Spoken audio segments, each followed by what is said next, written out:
আমার গাড়ির তেল প্রায় শেষ হয়ে যাওয়ার পর 1 ঘন্টার মতো এই রাস্তায় কাটাই দিলাম।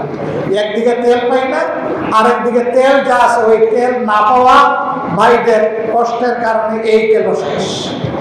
এই সংসদ আমাদের আকাঙ্ক্ষাকে উপলব্ধি করতে, সম্মান করতে ব্যর্থ হয়েছে।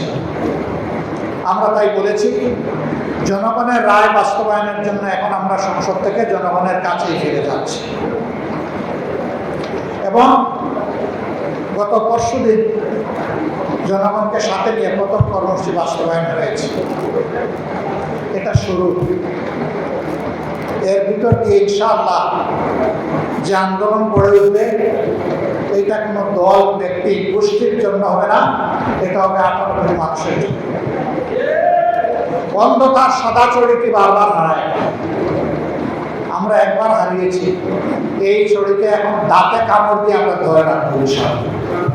সংসদে যখন সরকারি দলের মন্ত্রীরা কথা বলেন, এমপিরা কথা বলেন, তখন মনে হয় বাংলাদেশে এখন দুধের নহর নয়, তরল সোনার নহর এখন বয়ে যাচ্ছে। আমরা যখন জ্বালানি সংকট আর জনগণের ভোগান্তি নিয়ে কথা বলি, আমাদের নোটিশটা আলোচনায় আসতেই দেওয়া হয়। সত্য জনগণের কাছে প্রকাশ পেয়ে যাবে। তো পেঁচা চোখ বন্ধ করে রাখবে বলে আগামীকালকে সূর্য কি উঠবে না? অবশ্যই। আজকে সূর্য যেমন উঠেছে, কিয়ামত যদি না হয়, আগামীকালও ইনশাল্লাহ সূর্য পূর্ব দিকে উঠবে। পেঁচার চোখ বন্ধ থাকার উপর সূর্যের উঠা না উঠা নির্ভর করবে না ইনশাআল্লাহ। পাম্পে, এক একটা পাম্পের লাইনে হাজার হাজার গাড়ি এবং মোটরসাইকেল দাঁড়ায় আছে লাইনের পর লাইন, এখন আর চাকাই ঘুরে। সেদিন দেখলাম যে একটা গাড়ি তেল নাই, এখন গাড়ি চালা আবার তেলও দিবে না। এই জন্য গাড়ির সামনে গরুর গাড়ি দিয়ে গাড়ি টানতেছে। আমাদের মন্ত্রীরা বলে, আগের চাইতে আমাদের তেলের রিজার্ভ এখন অনেক বেশি, চাহিদা বেড়ে গেছে।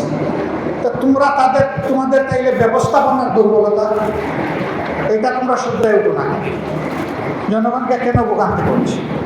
আজকে সেই গাড়ির চাপে পড়ে আমার গাড়ির তেল প্রায় শেষ হয়ে যাওয়ার পর 1 ঘন্টার মতো এই রাস্তায় কাটাই দিলাম। একদিকে তেল পাই না, আরেকদিকে তেল যা আছে ওই তেল না পাওয়া ভাইদের কষ্টের কারণে এই তেলও শেষ।